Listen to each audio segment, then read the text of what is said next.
The Soviet Union itself is no more.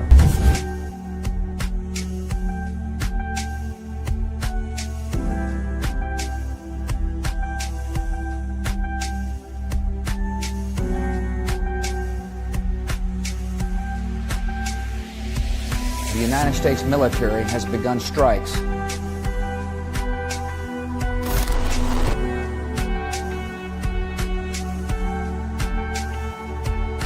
Light them all up.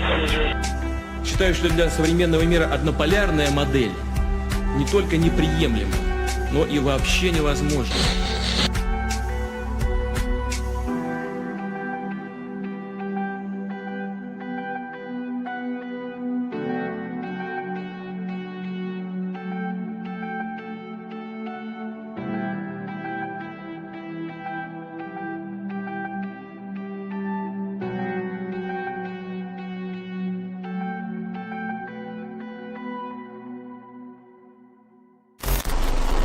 Народные республики Донбасса обратились к России с просьбой о помощи. Мною принято решение о проведении специальной военной операции.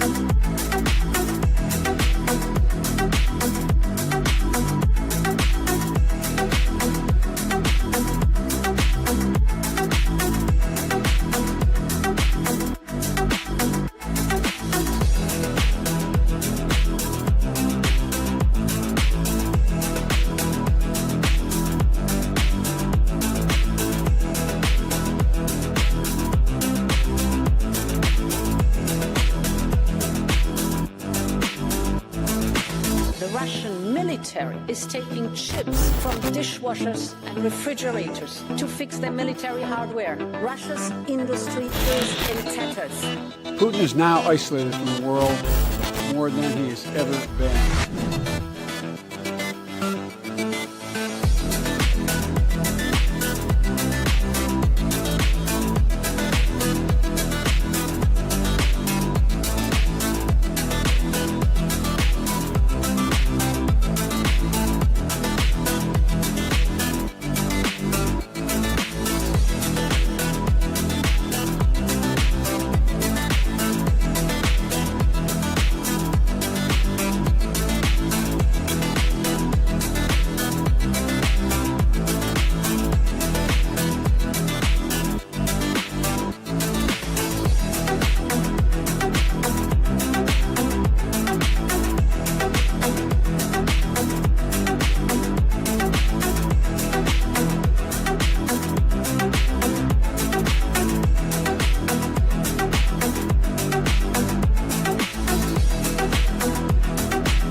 Welcome, everyone. Welcome. Welcome. Our new My host, pleasure to be Ali. here. Our new host, Ali. Welcome to the viewers.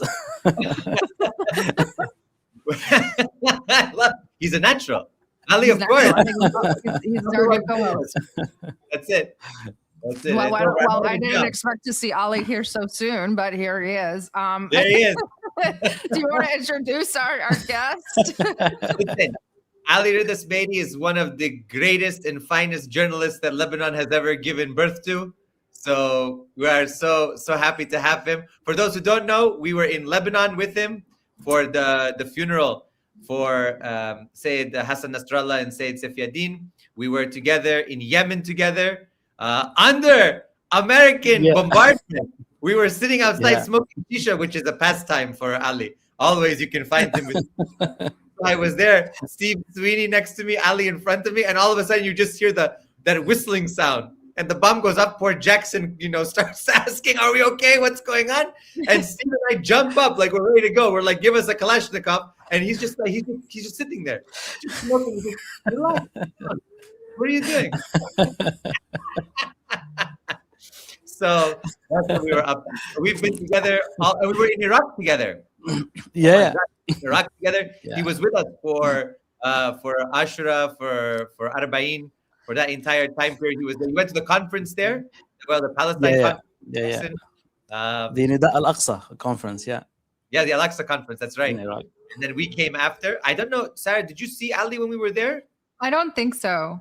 No, I snuck out and saw him. No, because because you went for something with the ministry, I think, Ministry of Media, and but we were in the on the way of Arba'in, so Yes. I just met you and Jackson, I think, in the Mawkib. I didn't. That's right, in the Mawkib. My pleasure to meet you, inshallah, soon.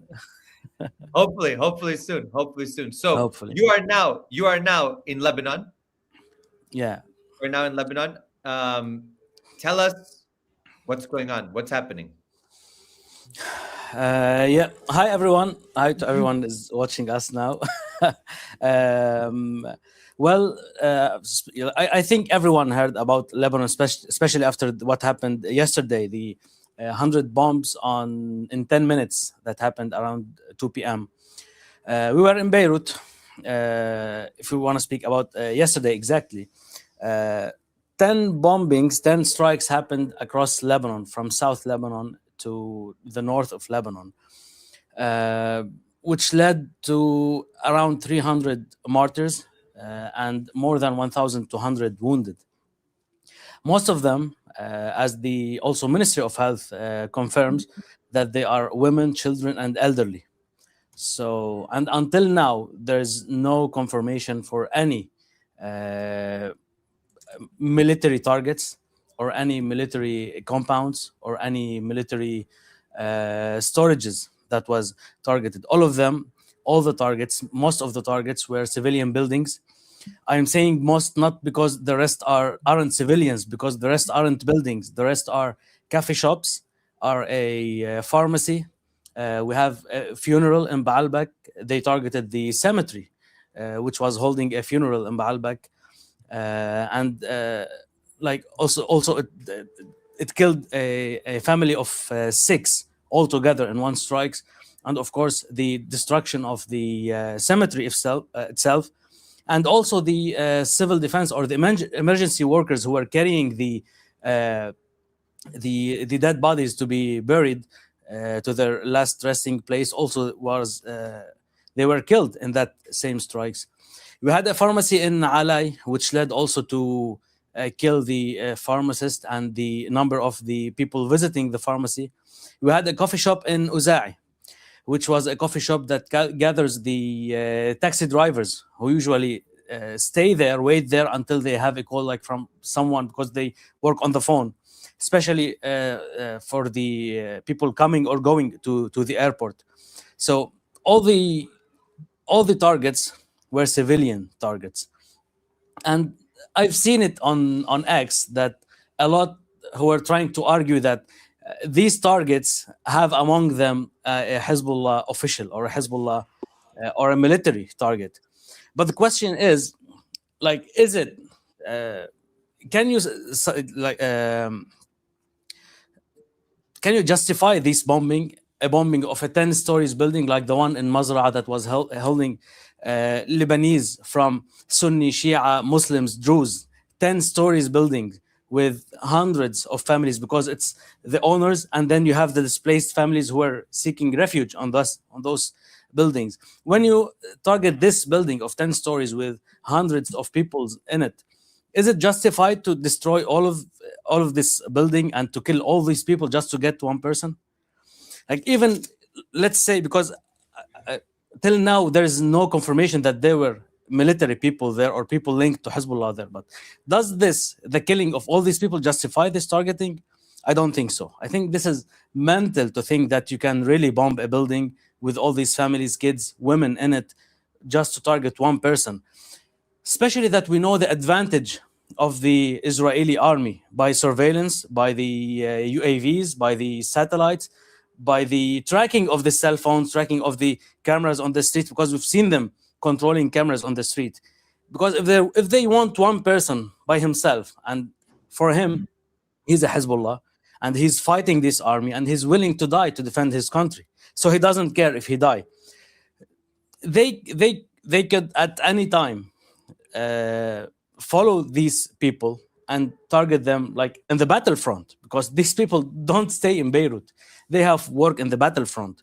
They intentionally wait for them maybe to come back and target them among civilians, just to create this fuss between people that Hezbollah is hiding among civilians. And even like this is just like we're just trying to think it through, because this is not happening. All these targets doesn't have till now any Hezbollah linked people in it. 250 or 300 people killed, all of them were civilians. And even if any one of them was linked to Hezbollah, he wasn't linked as in a military link. Like people work in the media field. Like we have Suzanne Al-Khalil. She works in Al-Manar or An-Nur and An-Nur TV station. Those TV, the TV station and the radio station, those are linked to Hezbollah in a way. But this is a media organization. So all these targets weren't justified, and we've seen this a lot. And especially this happened after the thing about the ceasefire that was carried out between Iran and the United States. The thing is, and here the Lebanese people are blaming the Lebanese government, especially after today that they announced that they want direct peace talks with Israel. Because after the ceasefire happened and they announced it by the Pakistani Prime Minister, and he said that Lebanon is part of it, then our Prime Minister, funny enough, instead of using this ceasefire, let's say the Prime Minister is like against Hezbollah. He's not a big fan of Hezbollah. But you have a big deal between two major powers in the world, which is the United States and Iran. And Iran, by power and by resistance and by the will, they got a ceasefire deal. And since day one, they were always also every day confirming, and with every announcement they say that Lebanon is in that deal and we want a ceasefire in Lebanon to be included in our deal. So instead of using that ceasefire deal that's happening in the region, he said, no, I don't want anyone to negotiate on my behalf. Which after that announcement, in a few hours also the strikes happened. So his announcement with Netanyahu announcements happens almost at the same time. Netanyahu said that Lebanon is not part of it, and then the Prime Minister said that. He could have just said, like, we welcome the deal, and we are happy that Lebanon is part of it, and want like the international community to assure that Lebanon have their ceasefire. And then he could give more help to the ceasefire to happen. But with his announcement and with his speech, he gave another reason for Israel to attack Lebanon again. Because if this government is not accepting the deal, then there is no deal for Lebanon. So I can strike as an Israeli army, as a cruel army that we see how they work in the area. Am I talking too much? I want to pause 1 second. I want to show your video that we got from Instagram. Okay. I want to show this video so our viewers have a chance to take a look. Let me just click it here. Okay. Just hours after the Israeli army announced by the office of Benjamin Netanyahu, the Prime Minister of Israel, that Lebanon is excluded from the ceasefire agreement between Iran and the United States, they carried out around 2 p.m. a massive wave of airstrikes around all of Lebanon, from south to north. They struck many areas in Beirut, in the capital itself. 100 strikes in 10 minutes. In Beirut, we had strikes in Dahiya, on the outskirts of Dahiya, in Jnah area, in Ain al-Mraisi, where we are now standing, also close to the Parliament Speaker Nabih Berri's place. many struck. Even in Salim Salam, we can't mention all the places that were struck, but we can mention, and what we should mention, that these strikes happened without any evacuation orders, without any warning. They just suddenly got carried out by the Israeli air forces around all over Lebanon, in Beirut, in South, in Saida. Also, they struck a mosque in Saida. These areas are filled and crowded with people because these were considered safe areas and not evacuated by people. Even the displaced people who went out from Dahiya, from south, came to these areas to seek refuge.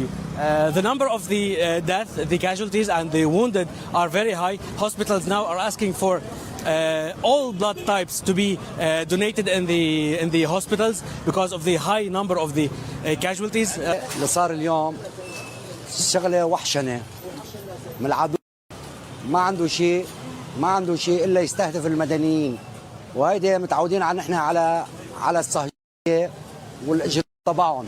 منطقه مختلطه كلياتها، فيها السني وفيها الدرزي وفيها الشيعي وفيها المسيحي وفيها كل انواع. من احسن المناطق بلبنان كلياتها هي المصيدبه بتنويعتها وبسكانها. اللي صار يعني ما بنوصف بالوحده اللي ضربها.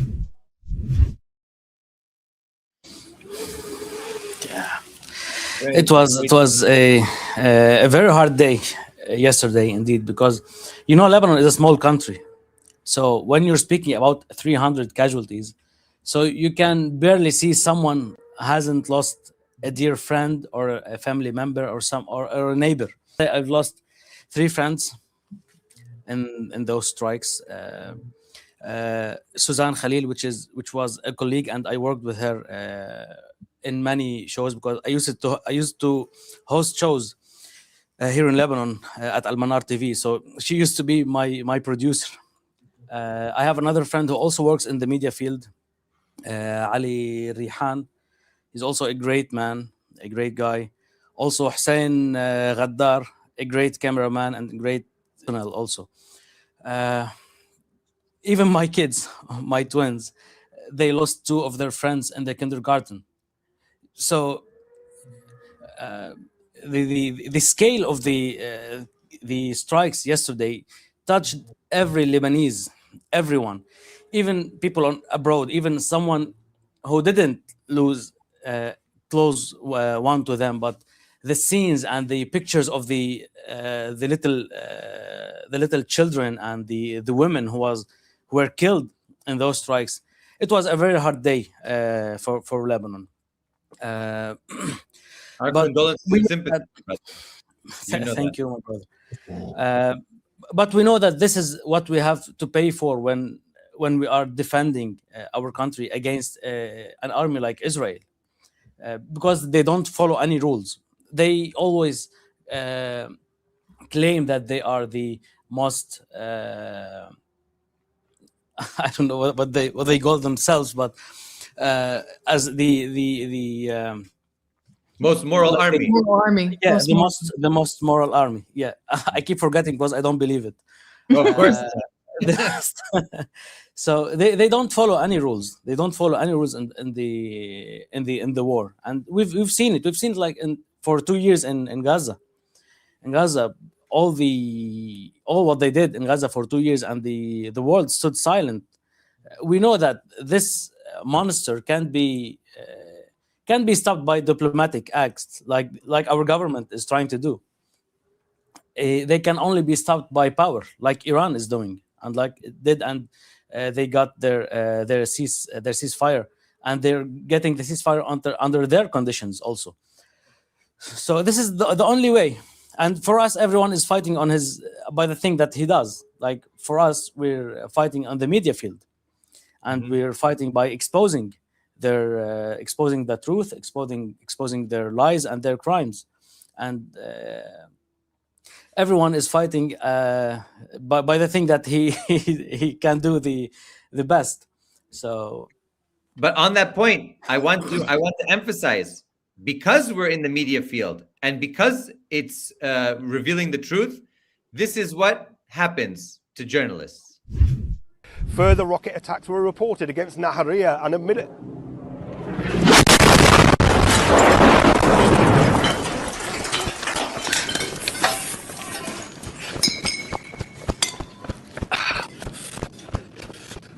Fucking hell.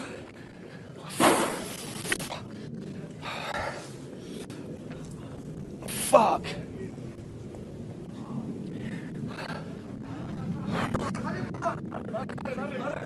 Where?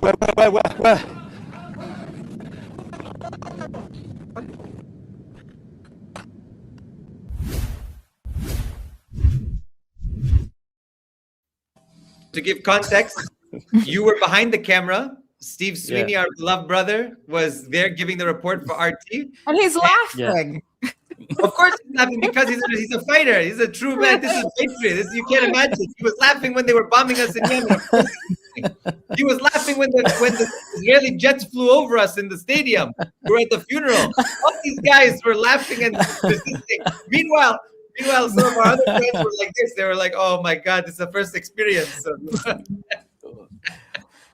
Well, they can't break our souls and neither our laughs. So and I'm mentioning this after this strike, because I had they shared on social media or on the media that the RT crew was targeted on the bridge, and they knew I was there. So I shared a story on Instagram, and of course I was laughing and saying, "Hey, we're fine." But I think the myth about not hearing the strike when it's not coming to you is false. I've heard it very loud and well. Yeah, of course. Of course. So, and when I looked at the footage again, you can't, because with all what's happening now and with all the chaos and all the what's going on, you kind of forget about, because luckily we've had some minor injuries. I still have shrapnels inside my thigh, but they're not bothering. So I kind of had some small metal pieces still. Yeah, still inside, because they were so deep they couldn't get them out. So I just need to every now and then take another image to check if they are moving or something. Wow. I think now I'm gonna beep at airports. I was going to say, you're about to beep. I'm going to travel with you. Pull us all. It's bad enough we have beards and last names for the region. Yeah. Oh my God.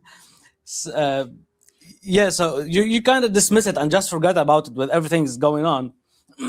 But when you look at it again, you kind of you don't believe that you came out alive, because I don't know if it appears accurate in the video. The distance was 2 to 3 meters, 4 meters at maximum between us and the strike position. What happened is my dear friend Steve Sweeney, you know how he's in front of the camera and doing and off, and when he stumbles. So at that day it was too windy, so the camera started shaking, and I was when you're a cameraman, you want to take those artistic shots. So I was inside the bombing and taking shots for the river and the water coming, the flow of the water, and so I was directly where the next bomb is going to to be hit. So he called me, "Come in, please hold the tripod because it's shaking. We need to get the clear image." And I came back, but I came back like, what does he he wants now? I won't take my footage. So I came back and I wasn't like it. I wanted to just stay there and take the footage. So I was holding the tripod and turning the other way, and waiting for him to finish and to go get the footage. Since we arrived, we've been hearing the fighter jets flying over us, and what I was doing is I was holding the second camera in my hand, and whenever I hear it, I just click record to just record the sound, because you can use it and as sound effects later or as ambient sounds. So and I heard it was like turning above us, but they were striking the more into south, into Sur and those districts. So we thought that they're doing the strike and they're like returning again to do another wave of strikes. So after I came back from the hole and stood beside Steve, it took around 15 to 20 seconds, and then we heard a missile Thing is, when you hear it and going the other way, you hear it in a way, and I don't know how to explain it, but you hear it a bit loud, and it's how it's breaking the wind and breaking the space. But this time we heard it. It was like a muffled sound, but even this muffled sound was getting closer to us. So at the point that Steve he stood silent and looks up, we both looked up, because we started to sense that this is coming to us.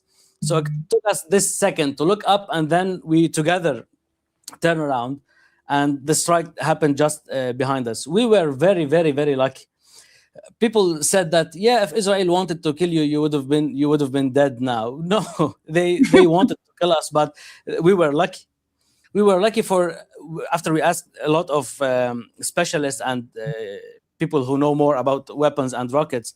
Thing is, the bridge was already struck, and we assumed that this bomb was targeted by GPS coordinations. So it struck the same exact point of the previous strike.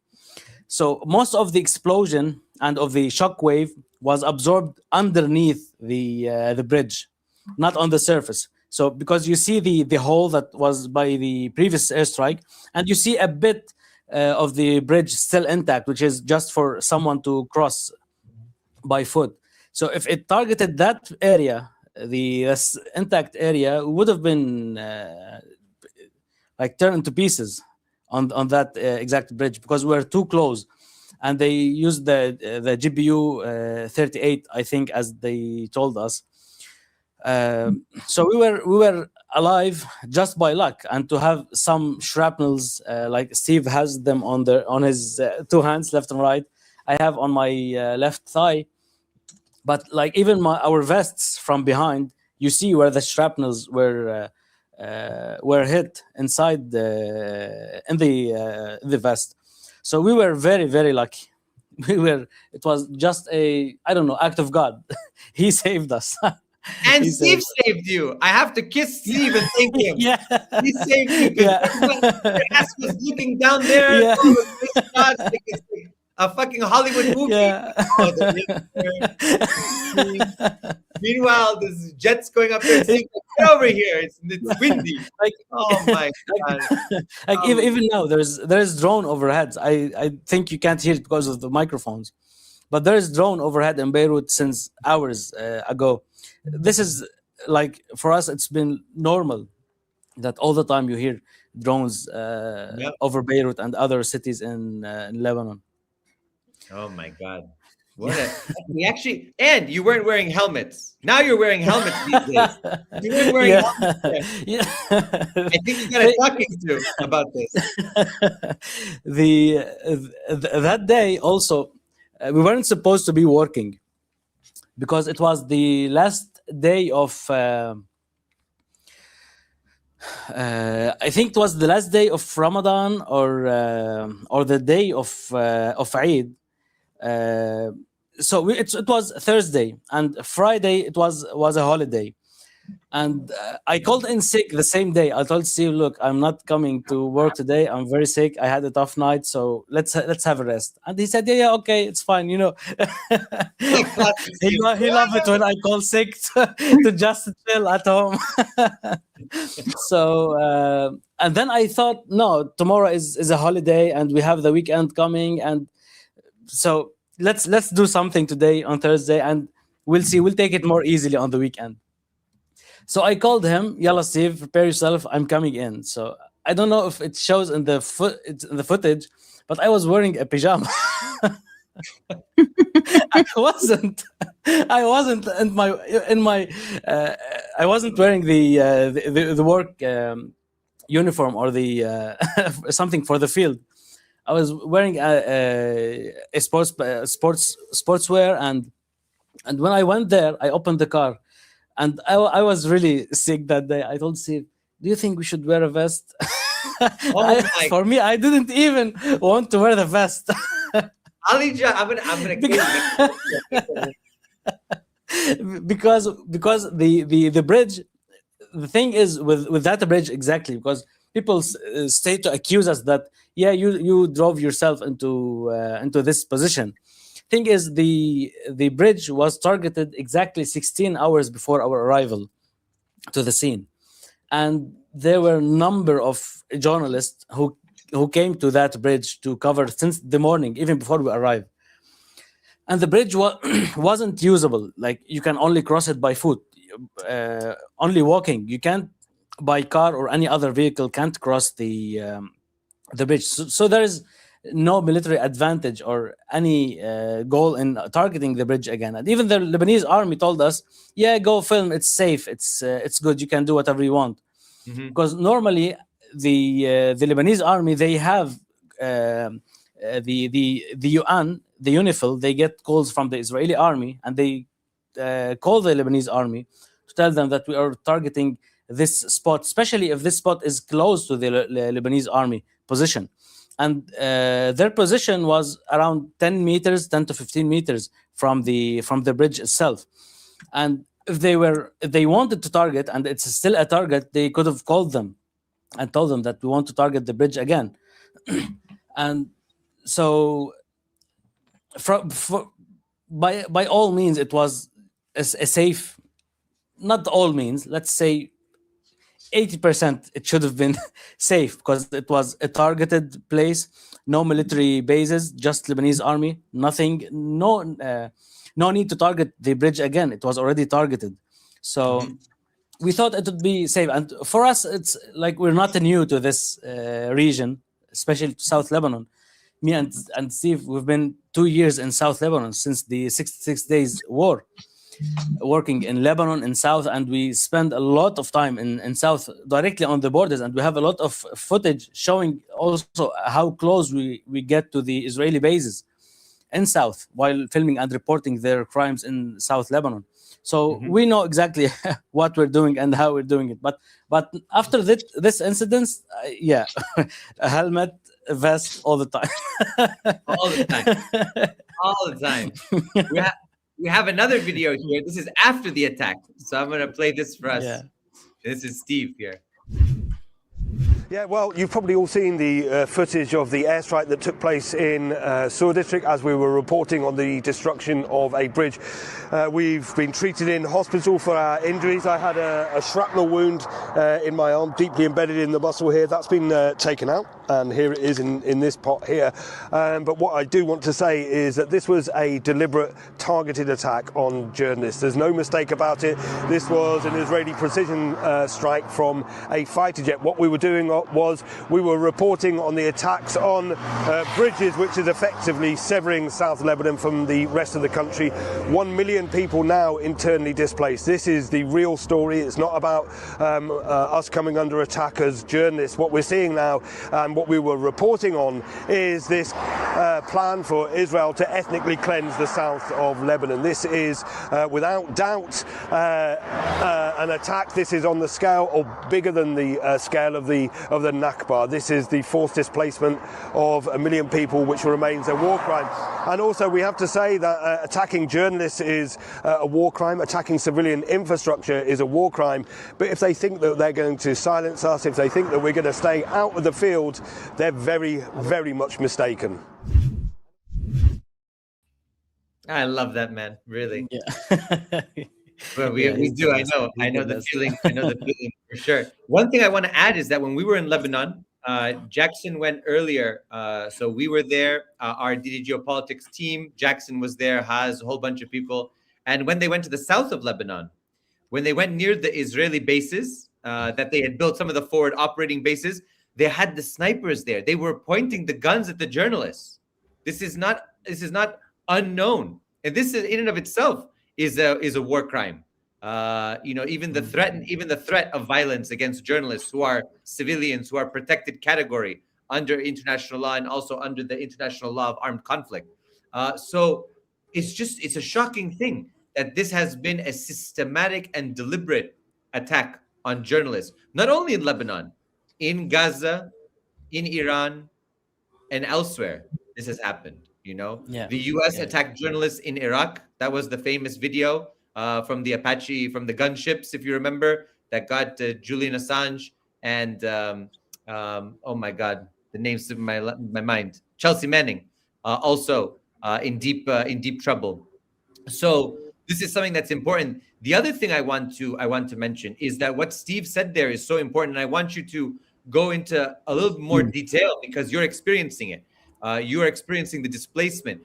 This is over 1 million people displaced. Lebanon is a small country. It's not big. Yeah. It's a small country. Yeah. Over 1 million people. I mean, we're talking about a sizable percentage of the population having to be internally displaced south of the Litani River, right? They have to go north of the Litani River. Israel now is saying they want to seize that territory. So we're experiencing ethnic cleansing at a scale much larger than the Nakba by hundreds of thousands of people. What's going on? Where are people going? Where are people staying? And has it created tension between some of the religious communities, especially in Mount Lebanon and in the north? Israel is trying to do this in South a long time ago. This is not new, because even during the ceasefire, they were speaking about the economic zone, the Trump economic zone, which was also an ethnic cleansing, but in a more modern way to say, because it's an economic zone. We're not trying to get your land, but it's the same. Now they're doing the same thing, but with bombs, with threats, with killing of those civilians who doesn't want to leave their villages. Every village south of the Litani River now, almost everyone has moved to northern of the Litani. Even later on, they said northern of the Zahrani River, which is around 15 kilometers more inside of the Lebanese territories. Those people are going mainly into Saida and the surrounding villages, many of them into Beirut or into north, into Tripoli. Especially, also we have the southern suburbs, what we call it Dahi. The southern suburbs of Beirut also has, it's now been evacuated. Since the first day it was evacuated, me and my family lives there, and now we are displaced in this war. And now even today they issued an updated threat map to say that more people should leave their houses. First we had Dahi, which is around 6 districts.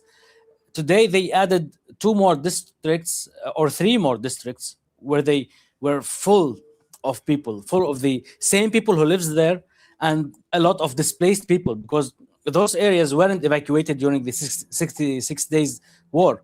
We're talking about Hay Sulam, which is a very, very, very crowded area on the south. Even it's the south of the southern suburbs. So it's the last part of the southern suburbs. We have also Uza'i, which is on the seafront, around the Lebanese, around the Beirut airport, and also Jnah, which is also around Uza'i and also on the seafront.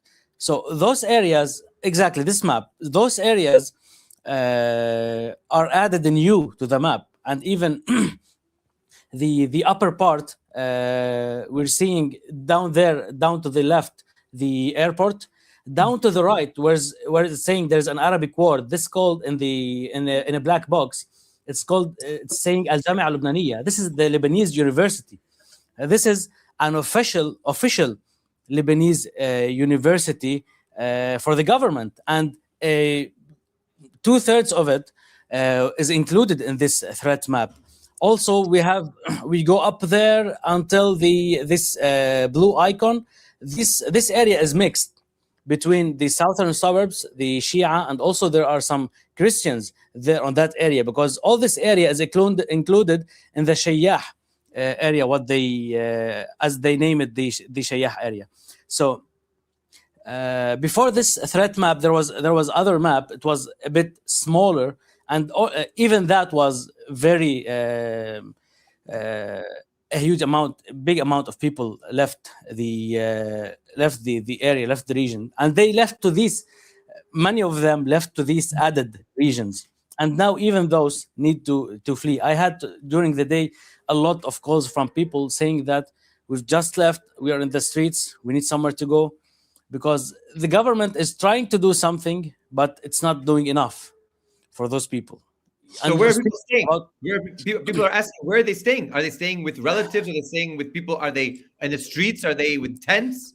What's going on? Those who are lucky and have people in the area, in the semi-safe area, we can say there's a safe area, especially after yesterday. They go to them at least to spend a night or 2 nights to sort themselves out, to find somewhere else to stay. Some people there just stays in the cars. Some people get tents on the seafront. I think around 2 weeks ago we had a massacre by the seafront in Beirut for displaced people. They were just sitting around. It was Ramadan, after a day of fasting and spending the night displaced in a tent in the sea. It wasn't a picnic. While it's the first time that people on the beach, and it's not a picnic. They are going there for because they are displaced and they are seeking refuge and seeking for safety. And they targeted them there, killing more than 8 and injuring around 25 people there. So even there, they're just there because they are outside of this threat zone and this threat map. The government is opening some schools. It's not opening all schools. During the 66 days, we had more schools opened for displaced people, and the situation was better. This time, they're not doing the same. We're speaking about a government that seen the 66 days war, and after all this time, all these months, could have at least assessed, did their how can we say it, their research or whatever we can say to assess the situation. If anything like this happened again, what should we do?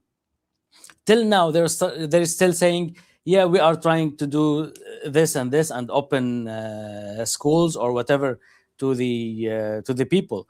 So even this threat map, it's inside it. There is 2 to 3 schools hosting or housing displaced people. The Bir Hassan compound, which is a large compound for of schools, and it's also a public school. It's housing people like they did before. Even the place of the funeral, the Camille Chamoun football stadium, where they did the funeral of Sayyid Hassan Nasrallah, now is included in this threat map. There are it's exactly by the borders.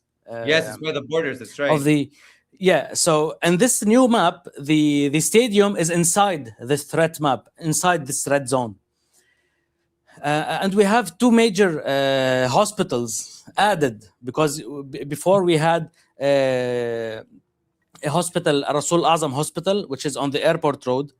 And we had 2 hospitals in Dahi, but they were evacuated because they were severely damaged by the bombing. So they had to evacuate people from them. And even there are 2 or 3 patients died during in the transfer process, because it was under heavy bombing and under all this chaos. They couldn't handle the transfer. They died in the process. Now there's a Rafiq Hariri Hospital, which is the main public hospital in Beirut. It's also included inside this red zone. There's a Zahra Hospital, also a major and a big hospital, also inside this red zone, this threat map, as we call it, because we don't like to name it as evacuation order or to give the Israeli what they're trying to do, because they always try to say, yeah, we're trying to keep civilians alive and we're giving evacuation orders to save them. No, this is a threat map. This is a threat order. These are ethnic cleansing order, but the world doesn't want to see it or approve it. But we're seeing it. We're experiencing it. I've been displaced for more than 40 days now, me and my family. But when you speak about 1.2 million, now other areas are pretty crowded by people. This is a small country, as we keep saying, it's a small country. We're not saying, because you asked about how other people are reacting. There's something underground is a bit different from what you see on social media.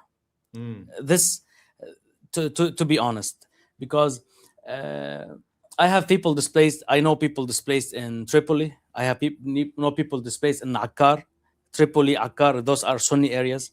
I have people displaced in Christian areas. Even in South, you have people displaced on the villages around, which are, some of them are Sunni or Christian, and people are hosting them and welcoming them. There are some sounds, some voices who are trying to disturb the situation and to create a fuss about it, and to or like to attack the displaced. And every time it happens, it comes, especially after a strike, what the Israeli army is doing is sometimes they intentionally target displaced people in another village, just to tell those people who are housing the displaced, like those people are a danger. So the villagers might kick them out or force them to change their places. But for now, it's not a big deal that's happening in Lebanon. We've seen some small incidents that's been happening. We've seen an incident happening after the strike in Ain Saadi. It was a week ago when one of the Lebanese forces leaders was killed in the strike, and they tried to create a fuss, and the apartment was empty. Thing is, even the Lebanese forces, we know the leaders of the Lebanese forces, and Samir Jaja, he is against Hezbollah, against the displaced people. He is always attacking everyone. And some of other leaders from the Lebanese forces. But the rest, the people on the ground, are very different. They could be sometimes a Jaja supporters, but they don't have any problem with the displaced people. The variety of the Lebanese community and all this, and because it's very small, everyone is like neighbors. So luckily, we're not saying this. Even that the Israeli was trying to do this since day one. They were trying to issue on the media that for the Christian areas or the villages in South, look, if you kick out the displaced people, you'll stay safe. To do this discrimination between the Muslims and the Christians, the Israeli always play this card, especially here in Lebanon, always trying to say, yeah, our attack is only on Hezbollah and is only on the Shia, and no others are included in this attacks. But we've seen what happened yesterday. Everyone was under attack. They don't care. For them, everything in Lebanon is just collateral damage. I don't care if you're I want to highlight this point because a lot of viewers don't understand Lebanon and Lebanese history. So Lebanon as a country, first and foremost, it was part of the Ottoman Empire, right? After collapse of Ottoman Empire, you had the French and British. They came in. They started to divide everything. There was preferential treatment by the French for the Catholic community there. Other powers also preferred their minority or some of the groups that were there, if they were minorities, to protect them. Russia was very concerned about Orthodox Christians, but didn't have a big say over the course of the collapse of the Ottoman Empire. The French were very concerned about Maronites, Melkites, all the ones who are Catholic or Eastern Orthodox that converted or that changed and recognized Rome. And the big important thing was that Lebanon, you had Syria that kind of divided. Lebanon became an independent state. There were big clashes between Druze in the 1800s with the Ottoman forces, massacres, a whole bunch of things. But normally, actually, for the history, it was relatively peaceful under the Ottoman times for all of the confessional systems. The creation of the Lebanese state, you had the census, right, in the 1920s or 30s, and nothing's changed since then because it's divided the power even though population has changed, right? But I believe we have a president who is, let me think, president who's Maronite. Christian. Or Maronite, yeah. Christian Maronite, yeah. A Speaker of the Parliament is Shia. Yeah. Prime Minister is Sunni. Is Sunni. Yeah. Yes. So you have what's called this confessional system. So they end up breaking all of the political offices according to people's religion, right? So they baked in this this division, and then they used it. The French were using it, the Americans used it, the British used it, the Zionists used it. So one thing that is, and one thing that people should know about the history of the Lebanese Civil War is that it was targeted, it was used. This confessional system was utilized heavily. You had the Gemayel, right? And Lebanese forces, phalangists, all of this. What was it? Kataib? Kataib, yeah, Kataib. You had all these groups. You had also, by the way, for people who don't know, you had Orthodox Christians who supported Hezbollah, especially those Orthodox Christians who were aligned with the Palestinian resistance, like George Habash was Orthodox Christian from Palestine. You had Anton Sadeh and all of the Syrian Social Nationalist Party. They were originally against, then they switched alliances during the Lebanese Civil War. The Communist Party, there were so many forces, Amal and then Hezbollah that came. I think that people don't understand the legacy of this, because the legacy is still very deep, especially maybe not so much in Lebanon, of course, the scars are there, but also in the diaspora, like the Iranian diaspora. The Lebanese diaspora is a very divided diaspora, big time. I know, because I grew up with a very big Lebanese community of Christians, and they were very much adamant against. They had internalized that Islamophobia, especially the war on terror. I want you to kind of describe for our viewers what the situation is like now for the confessional system, especially with this government, and what you think is the future of that confessional system. Because one of the things, I think my personal opinion is, one of the tasks of the Zionist regime is to destroy the Lebanese state, and either to create a failed state, but also maybe to give the state to, who knows, to Syria, to Jolan, to come in and do it, and kind of create this tension in the society. What do you think?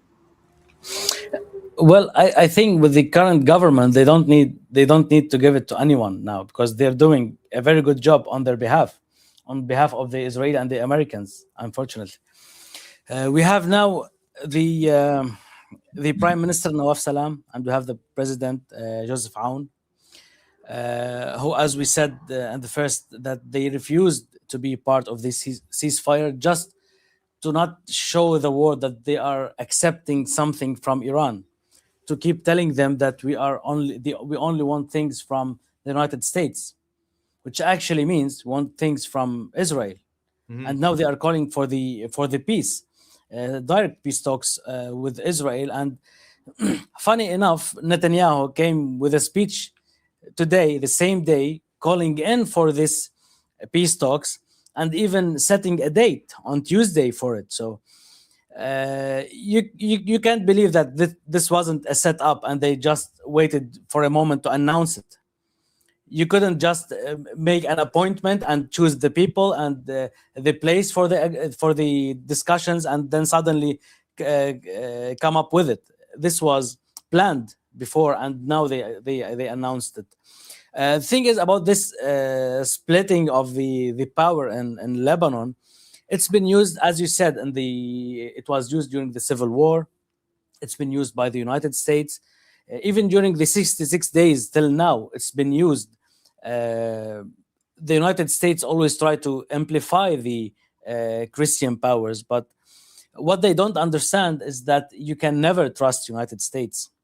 The United States can just at any moment leave you and leave you for your destiny, whatever it is.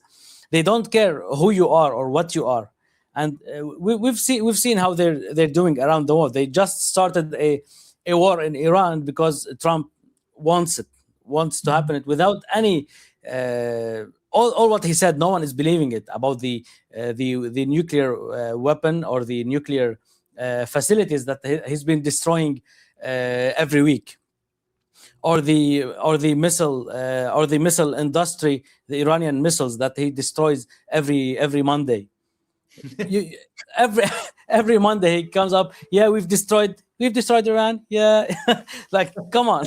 Yeah, and he's so funny that no one could believe him. So I don't know how anyone could trust him and follow him and wait for his support. Thing is, in Lebanon, they're not getting much support from the United States, and the states barely recognizes them or barely mentions them at any point, and they are still running after them.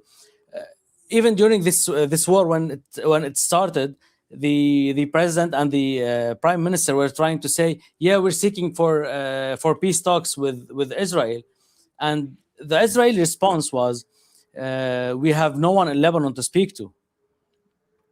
There is no one in Lebanon to speak to, because they know that they don't have the power to negotiate.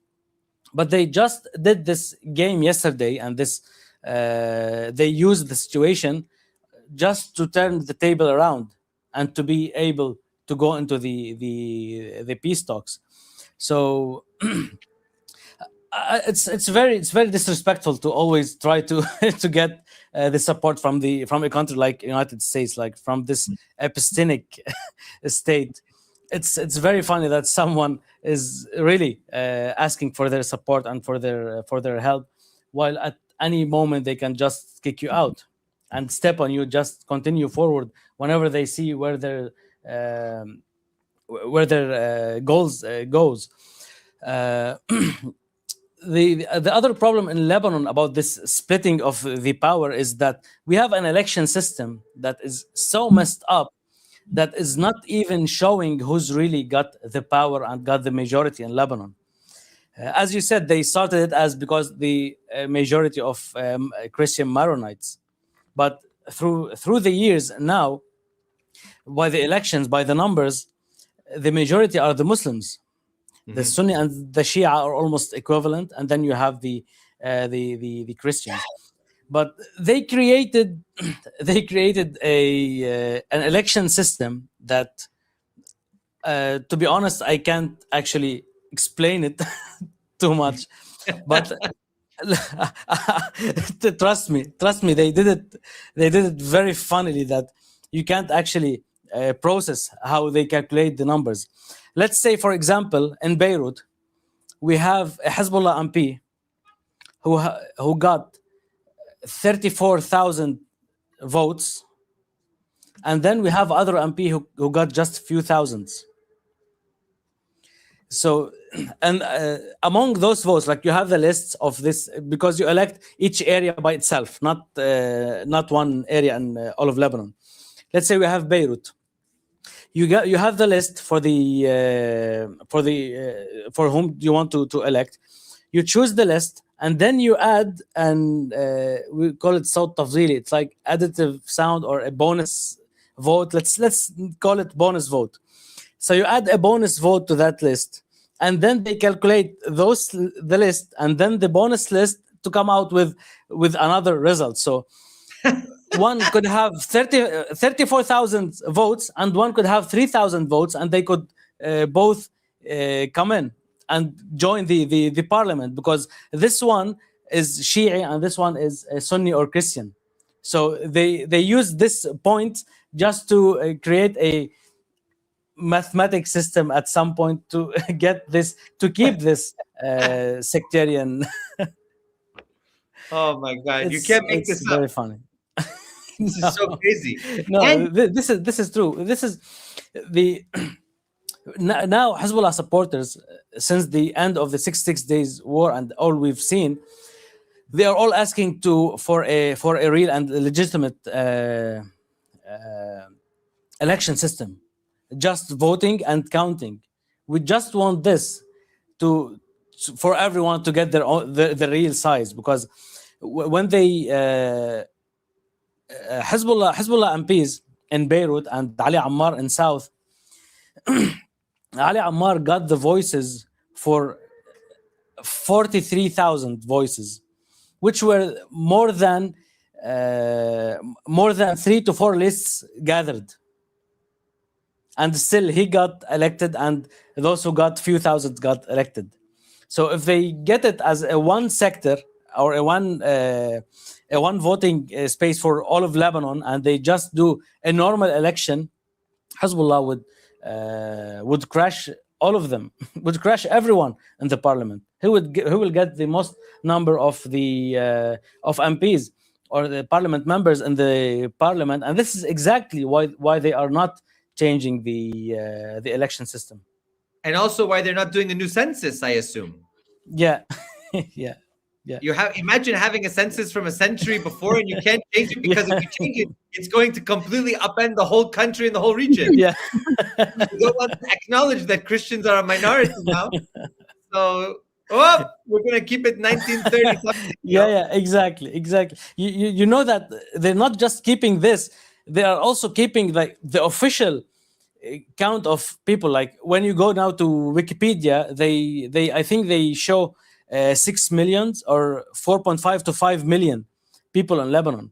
Now Lebanon is around 7 to 8 million people, but they are not also counting that, because it will also show that the number has raised in South Lebanon or in Shia Muslim areas, and it's the same, or it didn't ascend enough in other in other areas. So even that, we still have it, I think, from the 70s or from the 60s. The last time we counted how much Lebanese we have in Lebanon. Oh my God. And I have to ask you, what is going to happen with Syria? So we saw that Syria amassed some forces at the border. Also, the Zionists had an incursion into Lebanese territory through Syrian territory. Yeah. We know that, for those who don't know the history, there were clashes with Syria. Syria played a role in the Lebanese civil war. We had the assassination of Rafiq Hariri, and there were questions over Syrian involvement. They also blamed Hezbollah. It was a whole big shenanigans over there, and a cover-up, big cover-up. Yeah. In fact, people think that Israel actually is the one who did it, and I think that as well. But of course, other Lebanese have a lot of theories. You know, you get 5 Lebanese, you have 10 theories. You know, that's how it works. So for me, I want to ask you, what is the future in terms of the relationship between Lebanon and Syria, especially now with Golani al-Shara in power? And do you think that we could see further clashes as Damascus becomes more aligned with Israel, at least in some of its policies? To be honest, the first days of the war, we thought that the Syrians might do something. Especially after the Israeli incursions, we thought that the Israeli might be testing the ground and then telling the Syrians to go in.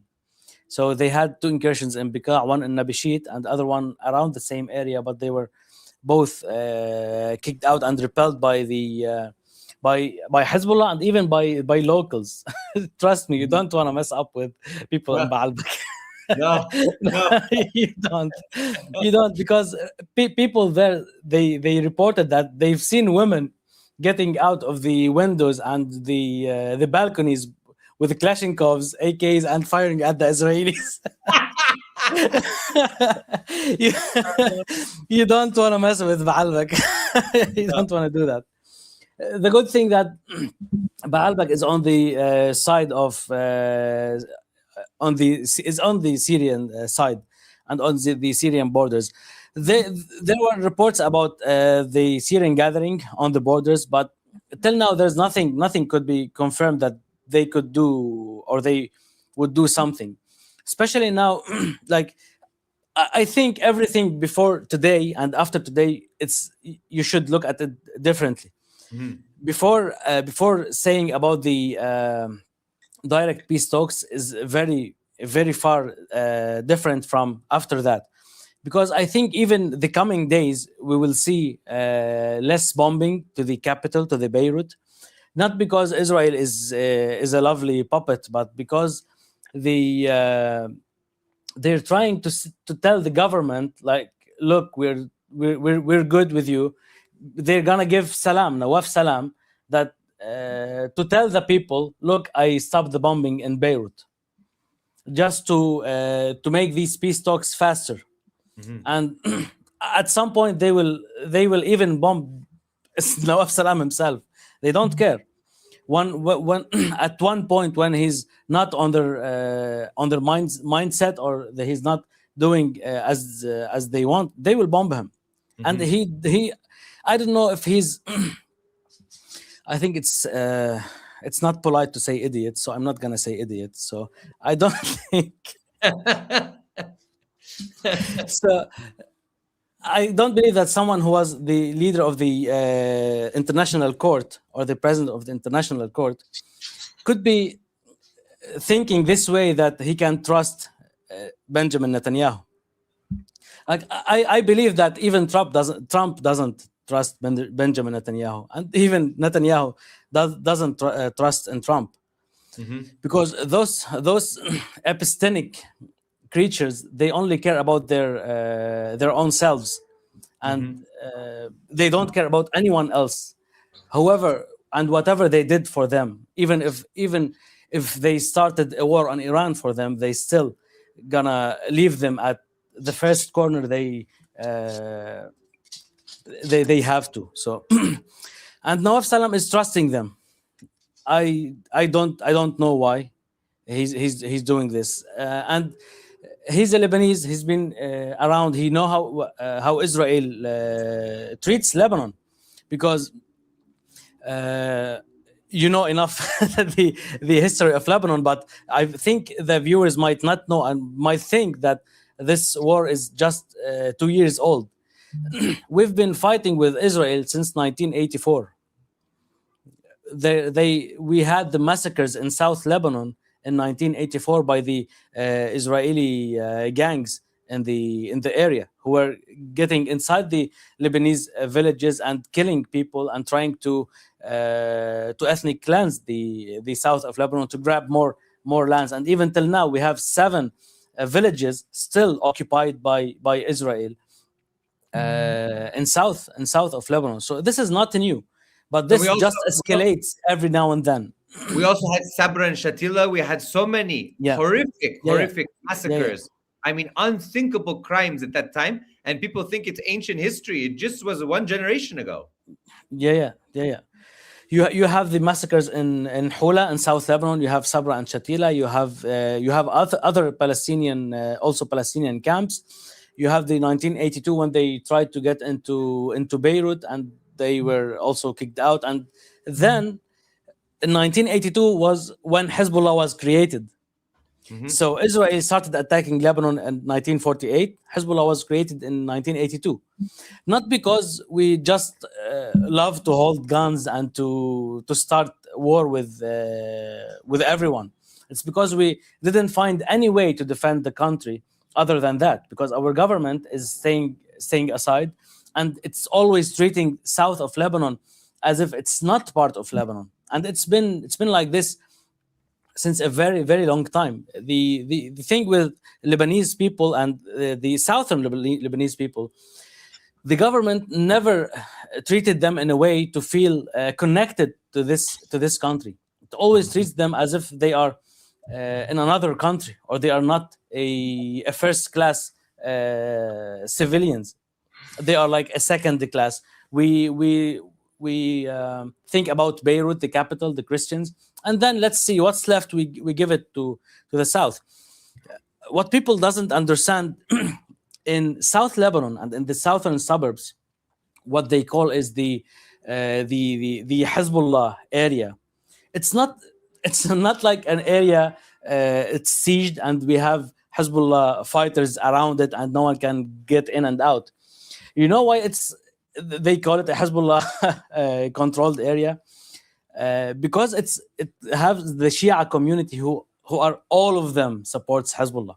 Everyone in Dahi supports Hezbollah, but doesn't mean that all of them are fighters or working with Hezbollah, because Hezbollah is the only one who's defending them, and Hezbollah is the only one who gave them electricity in that area, who gave them water pipelines, who gave them the hospitals.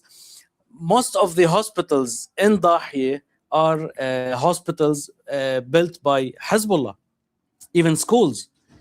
The only public hospital is not in Dahi; it's outside of Dahi. So even the hospitals, you don't have it. the hospitals was built by Hezbollah, the electricity lines. Even when we had a problem in Lebanon, we had at some point problem with the gas and petrol. Hezbollah got the gas and petrol from Iran through Syria, and he gave it to Dahiya. And guess what? He gave it to every other entity of the country. Mm-hmm. He gave it to churches. He gave it to Christian hospitals. He gave it to Christian schools, especially Christian and Sunni and Druze schools who are in Mount Lebanon, which are in a cold area, and they need the gas for the heating system. Mm-hmm. Mm-hmm. So even Hezbollah, when he helps the people, he doesn't forget about the others, and everyone knows that. Even Hezbollah had fighters died on the doors of churches defending them in Beqa and in Syria. Mm-hmm. So Hezbollah is not only a resistance party only fighting for Shia or Shia villages. He's fighting for everyone, and believe me, everyone knows this, especially Nawaf Salam. I'm very sure that he knows this, but he's driven by the Americans and by the Israelis. So he can't admit it publicly, but inside of him, he can't be ignoring that, and he can't be not knowing that Hezbollah is really fighting for the country. But he is just following the American orders, and this is the main problem for Lebanon now. I think another thing that's very important for people to understand is there are still, I'm pretty sure the numbers are at least hundreds of thousands, but I would say over 1 million Syrian and Palestinian refugees who live in Lebanon, who are not even counted. They have no rights. They have no right to citizenship. They have no right to any sort of aid and support by the state. So how does that add to the dynamic here? We had at some point we had Syrians, almost half of the Lebanese population in Lebanon. Yeah. We are the smallest country who got the largest amount of Syrian refugees in its territories. That's true. They were, and the thing is that people from NGOs and people from these parties who or organizations supported by the Westerns, they were using those Syrian refugees just to get money over their shoulders.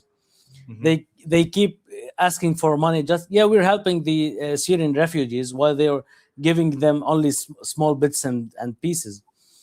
For the Palestinians, we have the Palestinian camps around Lebanon. We have them in Beirut, in south, in Beqa, in north. But not in camps as in they are living in tents or something. Because sometimes people think that when you say a Palestinian camp, you think about tents. No, it's just because it started as this. Mm-hmm. It's started as a camp with they lived in tents at the first few weeks or months when they fled from Palestine. But now it's just neighbors with apartments and shops, and it's just like any other area. But it's just a Palestinian gathering. The problem with the Palestinian that they are facing is that the Lebanese government doesn't give them any rights. Like they have sometimes their own hospitals. They don't have the right to. There's a lot of jobs that they can't do, especially some like doctors or an attorney, or they can't own shops or own apartments. So that's why most of them stay inside this area, and you have this economic cycle going inside that area. Some of them get out, they buy somewhere else, but if like he married Lebanese or she married Lebanese, then they can go out to rent or to buy somewhere. So it's not treating them in the best way, to be honest. And they've been living here since a long time ago. I have a lot of Palestinian friends and that I love and admire, because our struggle is almost the same. I think their struggle is still worse than what we're seeing we're still living in our own country, even if we are facing this devastating war. But they've been out of their country for many years now. But we have the struggle that we are both facing the same enemy. We're both facing Israel. So they're not actually affecting the Lebanese community, but the Syrians. I didn't mind having the Syrians here, because especially now a number of them got back into Syria, but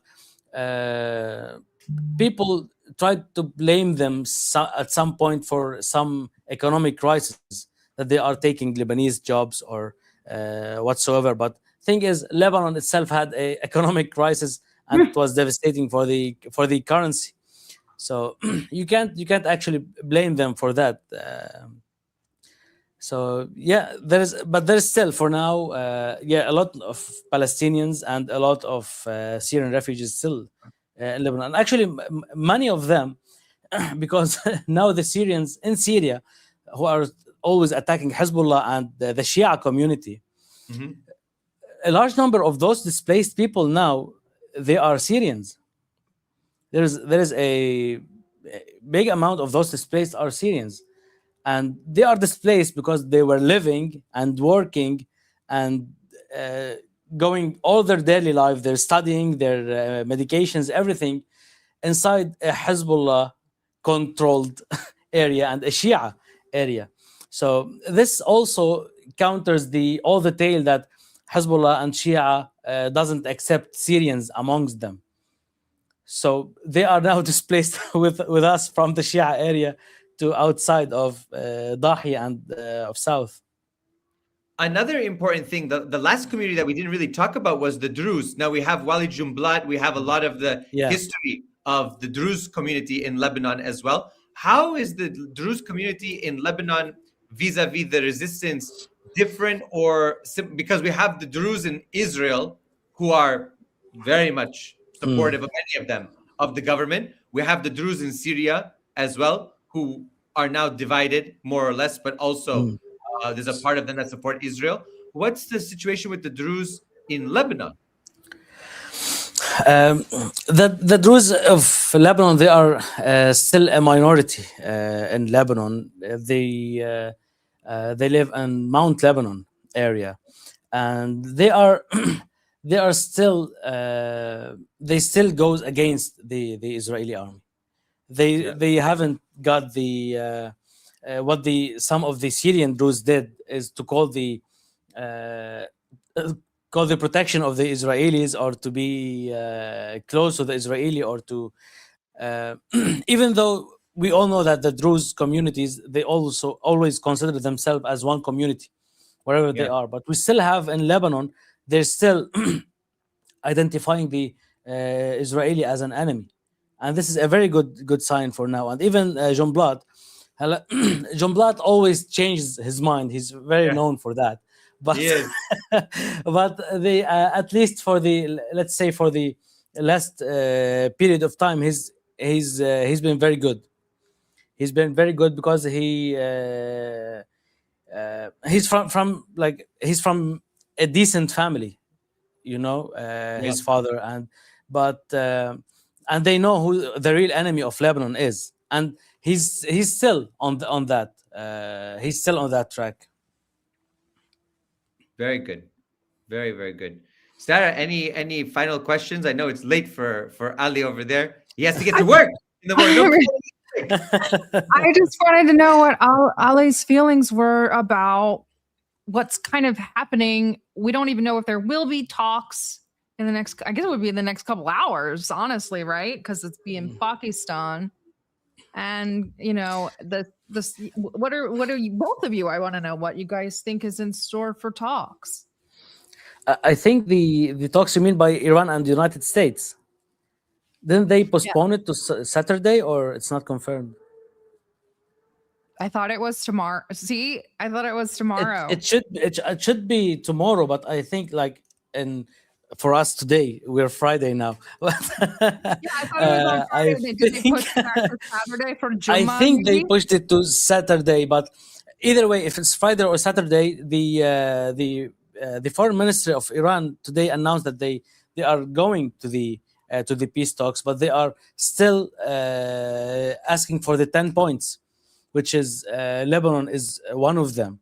But still, our government is not being smart, is not being smart at all, because they are getting their hands, because Iran is negotiating from a powerful place, because they have the Hormuz Strait and they have all the missiles attacks and the missiles who are ready to attack again.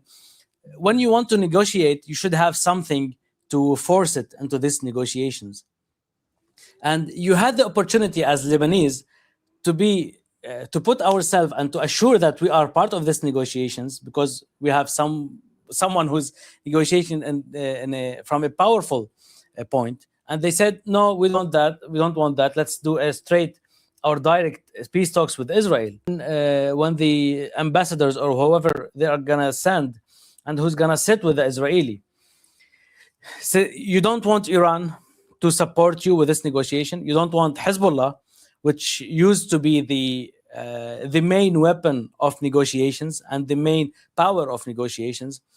You don't want those two. So how you're gonna negotiate?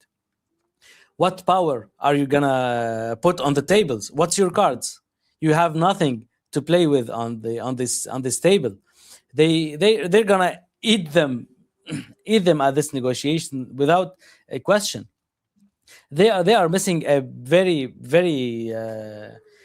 this opportunity they got even without Iran. If you have, you're a country, you're in Lebanon, you're the government, you have Hezbollah, and you want to stop this bloodshedding in your country.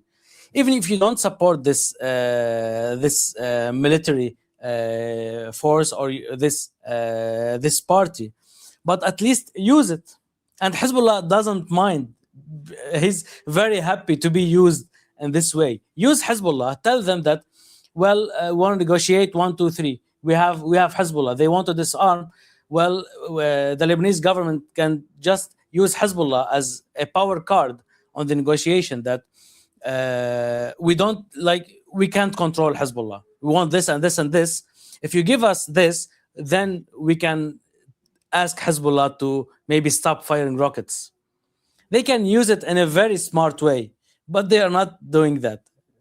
So we hope that the negotiation can go well between Iran and the United States. And I hope and I think Iran will get the control of the Strait of Hormuz. Inshallah. Iran after this great resistance that they showed, they showed themselves as a great power in the world.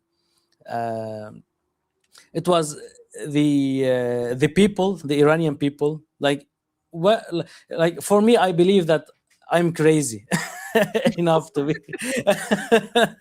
But when I saw them gathering around the power planets in Iran and trying to do like a shield to protect it from bombing and the bridges, this is beyond our our understanding for a human being. How can you do that? But this shows how really, when someone really loves their country, how they act. It was amazing. What Iran did it's amazing, and I think everyone should learn from that and to never submit to the United States, whenever the costs are. I know that the war wasn't easy on Iran, and the war is not easy on us here in Lebanon. But whenever you say yes to your suppressor, you're done. Yes. You're done. You should always say no, always refuse, always resist until you get what you want. No matter how the costs are. Because if you didn't win, if you didn't get what you want, your kids will, or their kids will. Because like we did in Lebanon, they occupied Lebanon, and then we got the liberation in 2000. It was more than 20 years of occupation, or 18 years of occupation, from 82 till 2000. So sometimes it takes time. 18 years or maybe more. I don't know if I'm correct on that, but sometimes it takes time. It takes a lot of bloodshedding, a lot of sacrifice, but never submit to the oppressor. I agree with you, Ali. And I think that one of the big things, I'm not as confident that the peace negotiations will go well, because I don't believe that Israel wants them to go well. I think they will try to sabotage them. And I think that there are people in the United States who want to, I think there are some people who didn't want this war to begin with. I think there are others that want to see the regime change through. So I don't necessarily think that there's consensus. Even this thing is Lebanon is part of this sabotage of the peace talks, because Benjamin Netanyahu, this Epsteinic creature, what he did is he said that okay, Trump, we welcome this negotiation and we're going with that. And the next day he said Lebanon is not part of it, even though he know that for Iran it's a major part of it. So he's trying to sabotage it like from under the table, with as an indirect way. And people didn't see that.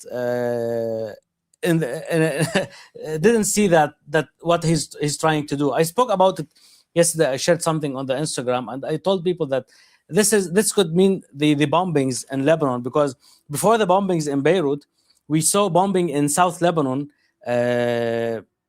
escalating at some point, and we saw they shared threat maps and the threat orders, 2 to 3 or 3 orders at the same time.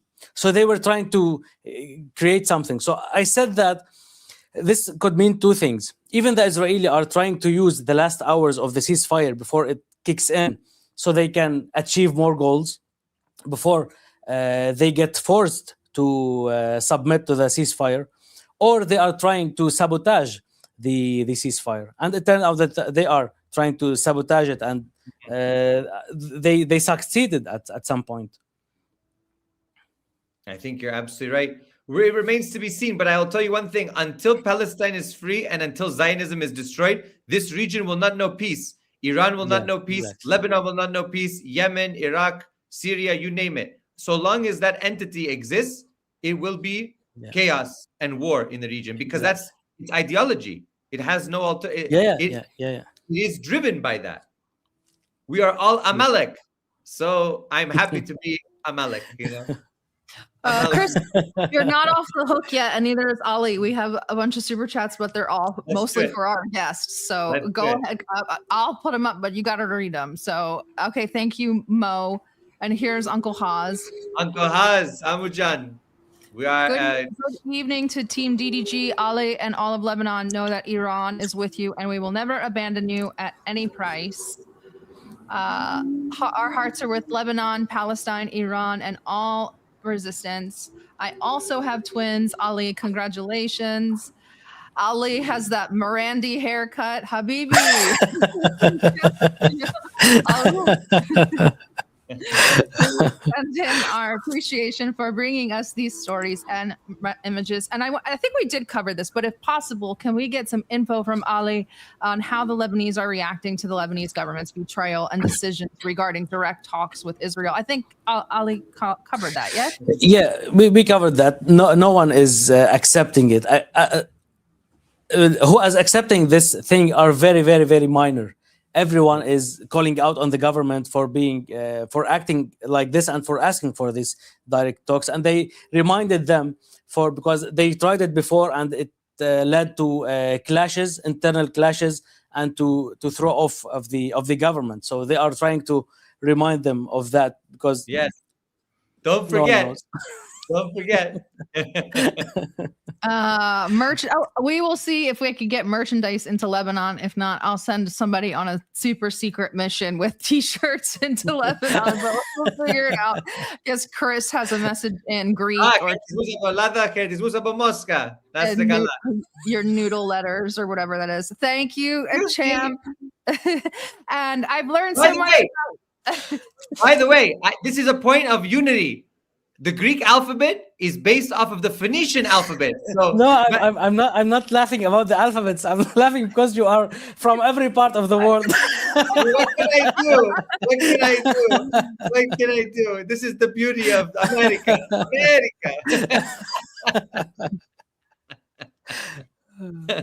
That's it.